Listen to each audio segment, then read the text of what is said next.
Hello beautiful soul! Welcome back to my channel. This is Mei Chang Ame from Japan. Pisces Kabayan, this reading is for you. Maraming salamat muna sa akong subscriber nyo, subscriber, cross-watcher, at sa mga bagong pasok dyan. Welcome na welcome kayo sa bahay ni Ate Amy. Maraming salamat din sa nakataba ng puso nyo mga comments. Sa halos lahat kayo is resonates. Kiko-comment na mga kabayan na yung energy is naiwan yan. Pati pangalan nyo binabasa ko, makuha ko lang yung energy. No? Maraming salamat din sa mga nagpa-personal reading. Kung gusto nyo na personal reading at energy nyo lang, Pisces Kabayan, ang gusto nyo makuha natin, nasa baba po ng video na to, how to contact me. No? At syempre, this is a general reading. Hindi po ito lahat is resonate sa inyo. Kuha nyo lang sa iyo at itapon na hindi naman para sa inyo. Maaring ito isa vice versa. Maaring energy mo, energy ng person mo, o energy ng malapit sa puso mo. Maaring nangyayari o mangyayari pa lang. Use your own intuition. Maaring relate ito sa work, love, job, friends, family member, co-workers, o sa business mo. Okay? Nawa ka ng isipan. This is not your personal reading. This is a general reading. Okay, let's begin. May mga kasiyahan na magaganap. Maaaring makatanggap ka ng flowers, a gift, ganyan. May mga happiness and joy akong nakikita. Meron din mga tao na maaaring mambola o magbigay ng magagandang words sa'yo. Yan. Maaaring may manligaw, may makatanggap ka ng gift from sa friend mo o sa manliligaw mo, ng flowers, ganyan. Magkakaroon ng mga happiness and enjoy, no? We have the mountain, magkakaroon ng mga delay, yan. Delay sa'yo, may mga enemy ako nakita at may mga challenge. Kasi nakita mo to, ano siya, di ba? May mga challenge ako nakikita sa'yo, no? May mga tao na matitigas ang ulo, no? Mga hindi makikinig na tao. May mga obstacle at may mga block sa iyong dadaanan. Kumbaga, magkakaroon ng mga problema, ng mga pag-aalala, ng mga siguro hindi mo pa makikita yung tamang daan sa sitwasyon mo, no? Ganun nakita ko. Maaring yung iba sa inyo siguro mahilig kayong mag-hiking, no? Or mag-climb sa mga matataas. O mahilig kayo. Maaring iba rin sa inyo is nagtatrabaho in networking or sa mga maraming tao, ganyan, o may nakita kong grupo dito, maaring nagtatrabaho ka sa isang pabrika, o kaya nakakasalumuha mo is maraming tao, ganyan. Maaring nagtatrabaho ka sa mga sikat na company, o ano man yan. Maaring ikaw, isikat ka, o maaring nakikilala ka na sa iyong pinagtatrabahuhan, o sa iyong marami na siguro nakakakilala sa'yo. Ganyan nakikita ko. May mga outdoor na mga mangyari, maaring may mga celebration o picnic man yan o pagkikita ng mga magkaka-close friend, ganyan, malalapit sa buhay, ganyan. Maaring kayo sa katrabaho din in networking, ay nakikita ko dito. Baka nagtatrabaho kayo by YouTube or you have a social media, baka rin ganun sa iba, no? Or talagang maraming nakakakilala sa inyo.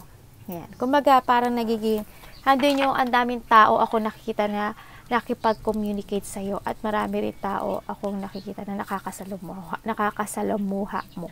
Baka may mga nakikilala ka mga sikat na artista o baka ikaw ang sikat, ganyan. O yung company mo o pinagtatrabahuhan mo isikat.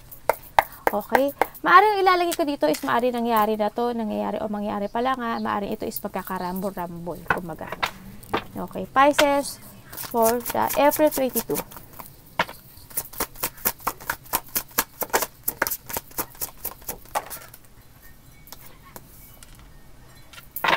Wow. Wow, meron tayo 6 of Wands. Tama, sabi ko nga famous ka. No, magiging famous ka. Dami nakakilala sa iyo, iba. Mabalik na yung strength mo for the 23. Mabalik na yung pride mo, yung strength mo, yung lakas ng loob mo, yung confidence mo, no? Maaaring umalik na. 24.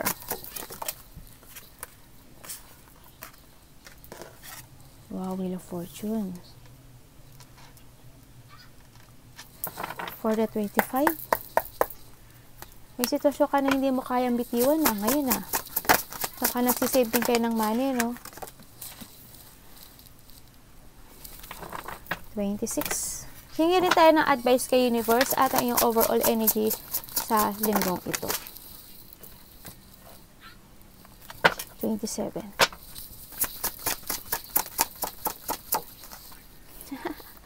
Ang ganda no pagkaka tilampon eh. Universe, ano po ang inyong advice kay Pisces for this week? Salamat po. Dalawa advice niya sa'yo. At ang kanyang overall energy po for this week. Ayusin ko lang to. Okay? Overall energy po ni Pisces sa linggong ito. Please. Thank you po. Wow. Okay, bakit naman Ace of Wands for the 22? Maaring may mga changes ako nakikita sa iyo, no? May mga changes na magaganap sa buhay mo, lalo-lalo na sa iyong kaperahan. No, baka handun yung sa part na baka meron ka lang gagawin na new work o may gagawin ka na mga na sitwasyon para magbago ang iyong stability o yung mga pinagkakaperahan. Maari may trabaho ka na, baka gusto mo pang magkapera, ganyan. May mga gagawin kang ganung part na a-actionan mo. No? Kasi nakita ko, may gagawin ka, maaring trabaho nga to. Sa iba, new job o new work. No? Sa iba dito, siguro merong, when it comes sa trabaho, siguro ang tagal nyo nang nagtatrabaho sa kumpanya nyo. Sa nakita ko dito. Handun din yung nakikita ko na you are very stable. Handun yung wealth, handun yung prosperity, handun yung abundance sa'yo at sa iyong family. No? Sa nakita ko dito. May mga magagawin ka o sisimulan ka na sitwasyon, maaring business, maaring project o creative man yan, na kailangan mong i-take it action. No? Nakita ko ito. There's a new beginning ako nakikita na magkakaroon dito ng long term and wealth and abundance. Kung i-start mo to, no, sa nakita ko dito. Sa iba dito, baka new job, new work, o business yan. Basta sa sarili. Kumbaga nasa sayo, it's up to you to make it happen na magkaroon ka ng abundance, ng wealth, ng prosperity, ng harmony. Nasa sayong mga kamay. No? Nakita ko dito. If you take it action and you trust sa intuition mo, magbabago ang takbo ng buhay mo ng malaki. Kasi this is a 10 of Pentacles.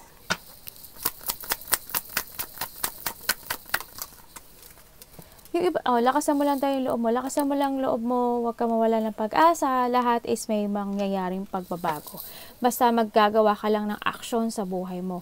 Sa nakita ko rin dito, siguro nagkakaroon sa inyo ng mga bagong pagmamahal o bagong pag-ibig, no? Sa nakita ko dito na gusto mo ng long-term relationship dito, no? May nakita rin ako na maaring mayroong kang kasama o may inaalagaan o may sinusuportahan ka na matanda. I don't know kung sila is relatives mo o ano ba tawag ito? Parents, ganyan. Para may nakita kong ganun. Kailangan dito ng changes and sa iba sa inyo kailangan ng changes, ano? This day, baka makaramdam ka ng napaka very confident mo. Yun, makakaramdam ka ng parang siguro maraming susuporta sa'yo o basta may mararamdaman kang prosperity dito sa part na to. May mga changes ako nakikita na maaaring mararamdaman mo. Basta lakasan mo lang loob mo. Pero nasa sayo kasi ito kung gusto mo magbago no, dito. Magkakaroon ng courage, kanyan. Magiging patient ka in this day. Yan. Iba dito makakaramdam ng patient, kanyan. Justice. Grabe, tumatalo na. Oh, okay. The Fool. Sabi ko sa inyo, this is the time to start a new beginning sa buhay nyo, no? Sa nakita ko, you need to jump to your fashion. Pero sa nakikita ko dito, wala pang pagbabago kasi gusto mo pa ng clarity. With it comes sa yung trabaho, siguro nakita ko na you want to change to your job or your business mo. Ano? Or yung career mo man yan. Pero nahandun pa rin sa part ikaw na wala pang clarity sa'yo ang lahat. Siguro may mga gusto ka pang ayusin, may mga gusto ka pang desisyonan sa buhay. Sa nakita ko dito. Sa nakikita ko rin sa iba dito is maaaring makatanggap kayo ng bad news, no? In this day o sa ibang araw dito.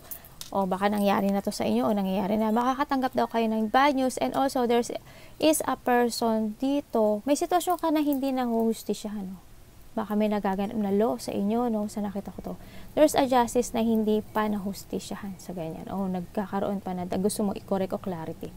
And magkakatanggap ka ng mga bad news or may mga tao, o may tao, ako dito na nakikita na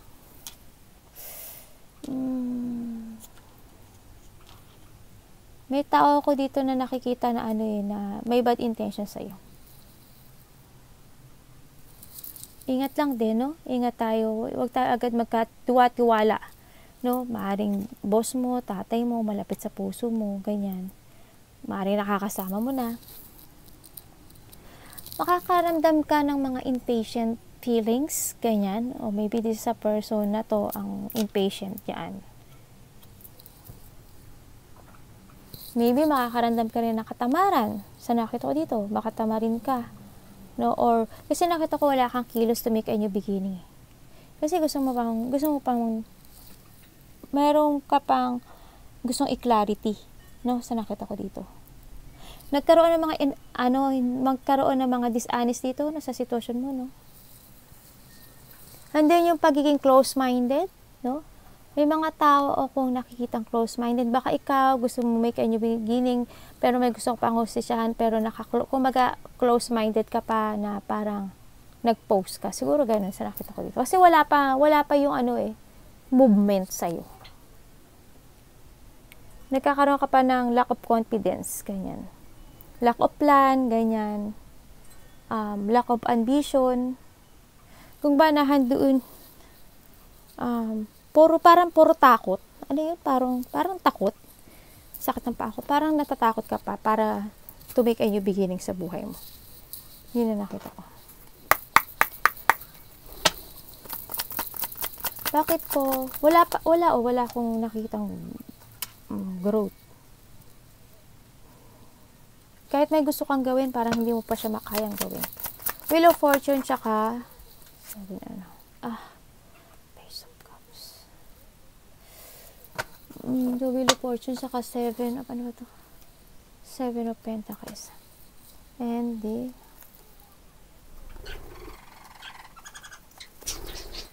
Four of Swords. The Death. Pati si Court, sinasabihan ka na. Sinasabi dito na you need a new direction sa buhay mo. Yan. Handun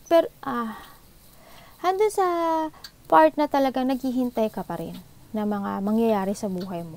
Naghihintay ka pa rin ng tamang daan. No? Handun sa part na kung ano man yung sitwasyon mo na pinagdadaanan ngayon, nakita ko dito na parang wala na yung feelings, wala na yung pagmamahal, wala na yung naubos na. Naubos na yung pasensya mo, naubos na yung ano mo.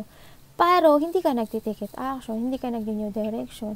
Naghihintay ka pa rin ng mga resulta. Baka sakaling may mangyaring growth, may mangyaring pagbabago, ganyan. Parang siguro may mga ginagawa ka pa talaga na, o may inaalam ka pa, ganyan. Siguro ganun. Ang nakita ko sa'yo.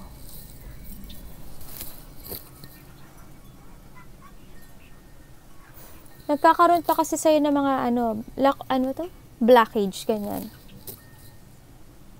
Nakikita ko rin na parang may, parang naiinip ka na sa buhay mo o naboboard ka na sa mga ginagawa mo. Trabaho mo, sa mga, kasi parang nakita ko siguro, parang you feel na parang there's nothing happen na pagbabago. Siguro ganun nararamdaman ko. Ganun na nakikita ko sa card, pero hindi kayo lahat ganun. Yun na nakita ko. Bakit Page of Cups? May tao na walang pagmamahal sa'yo. Dito.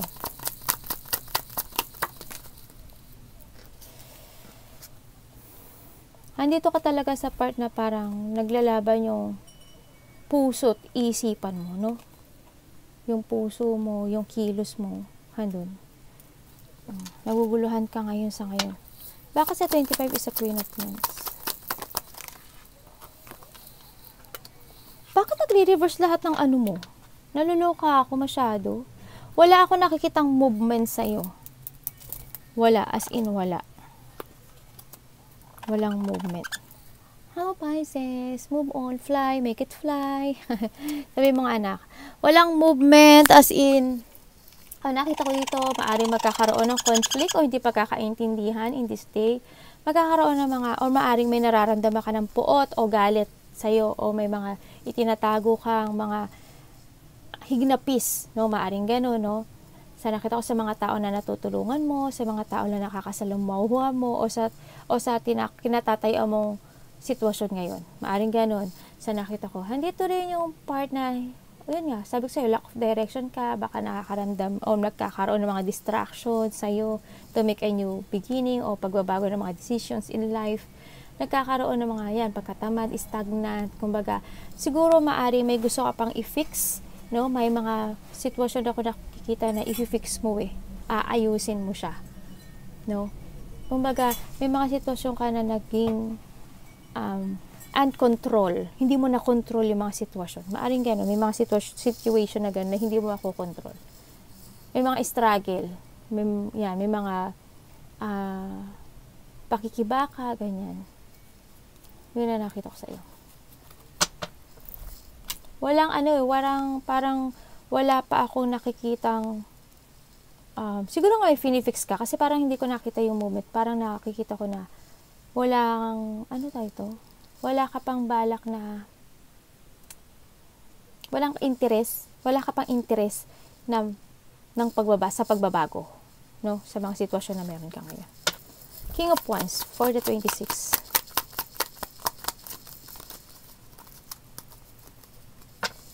Makakaramdam ka rin dyan ng katamaran. Makakaramdam ka ng stagnant dito. Tamo lahat ng card mo, 9 of Pentacles, Diyos ko mayo.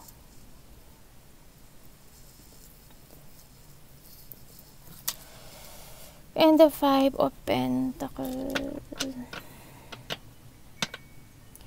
Siguro yung iba sa inyo, yung feeling stuck talaga sa sitwasyon. Maaring ina-stuck ka sa trabaho mo kasi wala talagang movement. Sa sitwasyon na meron ka, na-stuck ka na dyan. Kailangan mo lakasan yung loob mo. Kailangan mo mag-step up dito.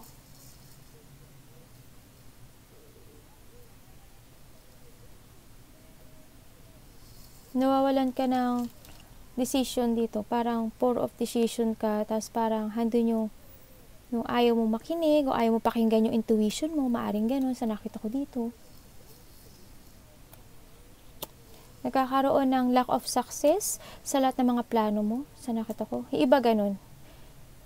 Kasi walang movement ako nakita. May taong irresponsable ako nakikita dito. With the King of Wands, siguro medyo mataas sa sayo. Maybe a manager, baka boss mo to, baka kapatid mo, mas makatanda sa'yo, ganyan. Yan, manager, boss, ano ba sa Tagalog nun? Maring kung sa kumpanya, yung taas nito, ganyan. Yan, may mga taong irresponsible, maaring ikaw rin, ganyan. Yung nasa sarili mo. Kasi parang wala akong kilos na nakikita, parang walang growth akong nakikita dito sa sitwasyon na to. Page of Wands po, 27.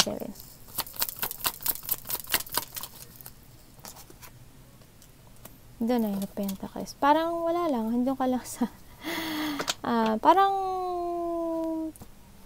kontento ka in what you have right now. Kontento ka kung nasaan ka sa ngayon. Sa nakita ko dito.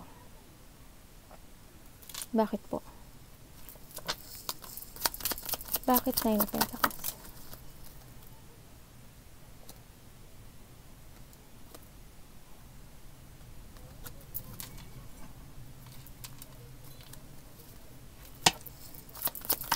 Bakit nasa?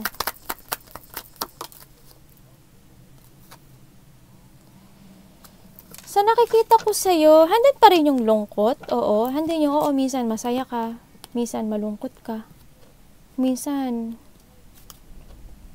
may excitement, ganyan. May nakakaramdam ka na, minsan exciting ang buhay, minsan masaya, minsan hindi. Minsan may lungkot, minsan nakakaramdam ka ng content. Minsan content, napifeel mo, I'm contented, pero hindi. Parang ganun. Ganun ang ko sa'yo. Nakikita ko sa'yo. You need to jump to your fashion.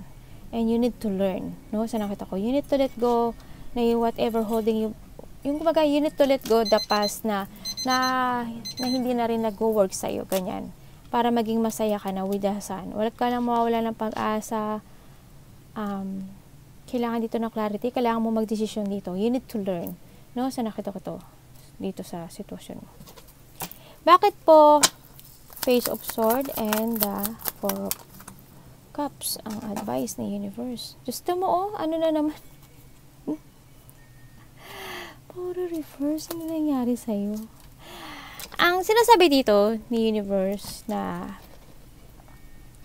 kailangan nating pag-aralang maigi ang lahat ng ating kilos, kailangan natin ang lahat ng ating galaw, ang lahat ng ating decisions in life. Kailangan maging matalino tayo sa lahat ng bagay. Kailangan pag-isipan bago tayo pumasok sa isang sitwasyon, bago tayo tumanggap ng kung ano man. No? Handoon din sa part na sinasabi na we need to see the fact, or wag tayong na kung talunan tayo, i-admit natin yon, ganyan. Kung mahina tayo, i-admit natin yon. And then, we need to change that, na kailangan nating mahina pala ako ngayon, kailangan ko ng lakasan ng loob ko. Yung mga ganun part, no? Lahat ng problema is by solution. Yun na nakikita ko dito. Overall energy is the Two of Cups. Bakit Two of Cups? Overall energy, bakit Two of Cups?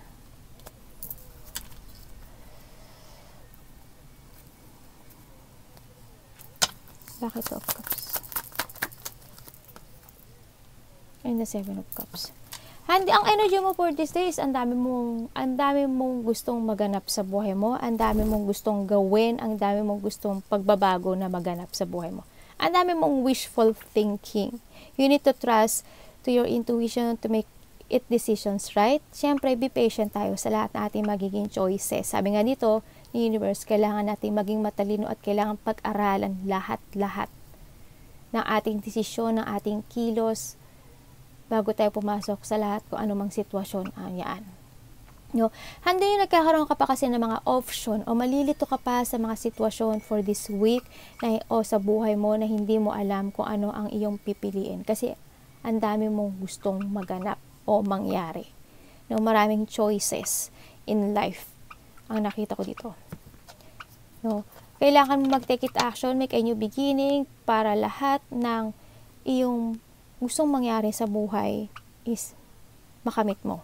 Kasi may mga choices at may mga maaring there's choices of love, mga choices na mga gustong gawin. Yan. Marami ka pang wish ganyan. Baka may dine-daydream ka pa, baka nagde-daydream ka o nagpa-fantasize ka. Yan. May mga ganun. Parang nawawala ka na rin minsan sa sarili mo, parang is danger na. Yung mga thought mo, minsan danger no? Minsan nakakaisip ka na ng masama siguro, no? Sa sobrang, ang dami mong gustong maganap, ang dami mong gustong mangyari sa buhay mo. Kung baga, hindi yung pagkalito. And that is for today. Arigato. Namaste. God bless.